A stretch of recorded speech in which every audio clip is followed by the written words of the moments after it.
time now to recognize our Jack Shelley Award winners who are here with us tonight.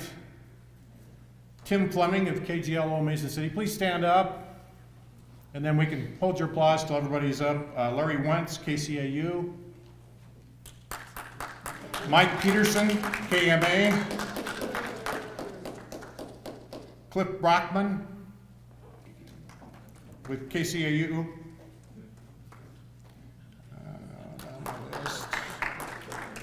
Oh, Jeff Stein. Dave Nixon was here, but is he still here, Dave? Nope. Sue Danielson. And for their Shelley winners.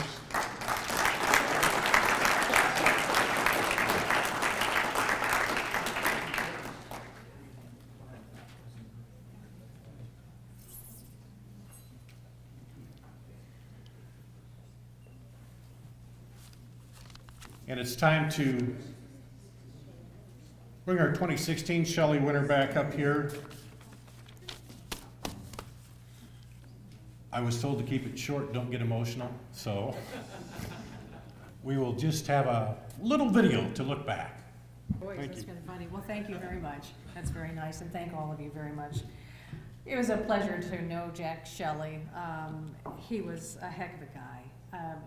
We lost him quite a while ago, but we still remember him and his stories about his time at my radio station at WHO Radio, where he was a World War II correspondent. We have pictures at the station from Jack's era, faded black and white pictures so long ago. It's hard to imagine what it must have been like to be a reporter back then. Jack was a walking and talking history book. He was fascinating to talk to, and he was respected all over the state. Things just stopped at noontime when Jack Shelley began his newscast across the state. He was just very well respected all over the state among listeners and his colleagues in this business. He was instrumental in starting this organization and many others like it. He loved to come to these conventions too. He was an interesting guy to talk to, quick-witted, sharp as a tack, and curious, like all of us. He seemed to feed off talking with others, always digging for that next story. Lived well into his 90s and saw so many changes in his career. And he went on to Iowa State after WHO, where he inspired many young broadcasters and stressed the importance of ethics and standards and fairness, compassion, objectivity, and hard work. He had so many great character traits, and perhaps it was in his DNA, because he was related to a famous Iowa heroine, Kate Shelley. If you're not familiar with Kate Shelley's story, I highly recommend that you look it up. It's especially a great story for kids, too. I'm humbled to have been recognized with this award. It's a little ironic because the first time when I started at WHO Radio long ago, I remember learning about Jack Shelley and being a little intimidated by him. But once I met him at this convention, I realized he really wasn't all that much different than any reporter looking for a good story, like all of us.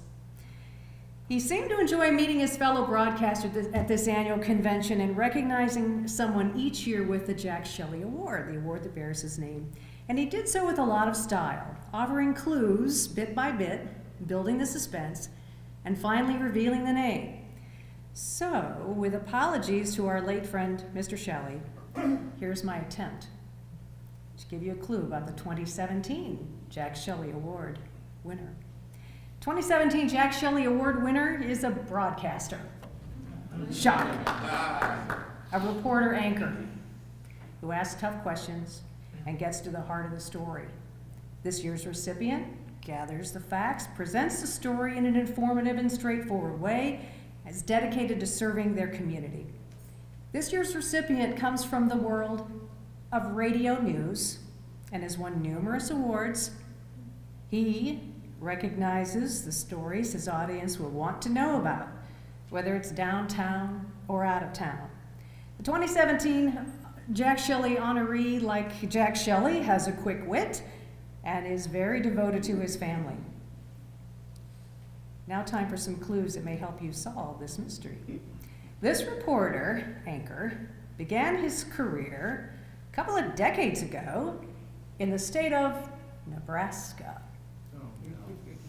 where he was bitten by the broadcasting bug while attending the University of Nebraska at Kearney. This year's honoree currently wears a couple of different hats at his Central Iowa radio station, leading the newsroom and reporting stories, but also hosting a talk show. Have you guessed this year's recipient yet? I think he has. Let us congratulate Trent Rice of KASI.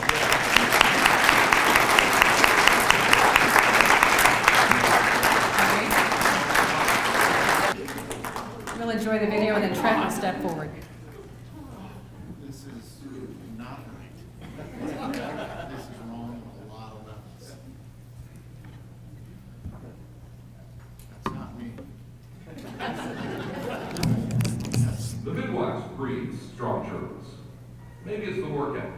Maybe it's the audience that demands information be passed along in a straightforward, honest manner. Since 1972, the Iowa Broadcast News Association has recognized those who have practiced honest, responsible journalism with the Jack Shelley Award, named for one of the best journalists the Midwest ever produced. It is the highest honor an Iowa broadcast journalist can receive. Tonight, we add another name to the list of news reporters who have served the best interests of Iowans. Trent Rice is a journalist who shows the highest level of dedication to not only his listeners, but to his fellow Iowa news broadcasters. As a member of the IBNA Board of Directors and a two-time past president, Rice has advocated for the development of convention programs which would help broadcast journalists, both young and old, understand how the industry was changing and how to make those changes opportunities instead of just seeing them as challenges. Trent Rice exemplifies the best of Iowa journalism, and that trait is backed up by his devotion to his wife and his 3 children. Trent Rice knew Jack Shelley. He truly understands what it means to win this award.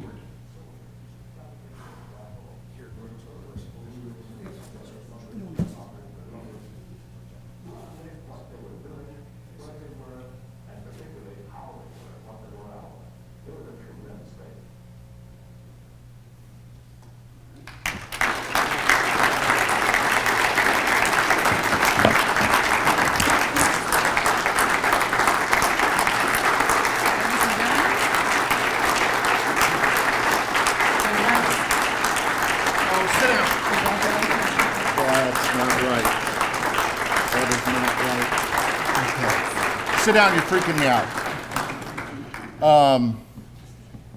It's not nearly long enough from that seat to up here to even begin to know what to say. So, and you've all been sitting there a long time, so I will keep this quick. So to the nominating committee, there was nobody else, really? That's all I can guess. That is all I can guess. Thank yous are in order. I need to say, first of all, thank you to the woman who gave me an opportunity here. In this June, it'll be 20 years. I'm now the 3rd news director at KASI to carry this award. I do not take that lightly at all. Betty Bowdler hired me and took a big risk because I'd never done this before. She took a giant risk in bringing me in, and I'm hoping it paid off. Thank you to everybody in Ames. Ames gave me a home. I never would have told you that I would have been in Ames for 20 years, but it gave me a home, it gave me a family, some of which are over here. I'm freaking out a little bit right now. I remember laying on the couch when I'm like 9, 10 years old, listening to the voices on WOW radio and KFAB radio as they were telling me that I didn't have school that day. I never would have imagined that I would be that guy telling my kids that we didn't have school today. It's hard for me to fathom it. My mom, who was sitting right there, she put the love of radio in me from a very early age. The radio was always on at home. And it was part of just what we did from the minute we got up in the morning till the minute, we all went to school. When we go to her house, when we go to their house, if you sit downstairs in the basement bedrooms and you listen very carefully, you can hear the radio's on early in the morning. It's always been a part of my life. Thank you. Finally, this, to those two and that one and my wife Solveig, you all put up with a lot.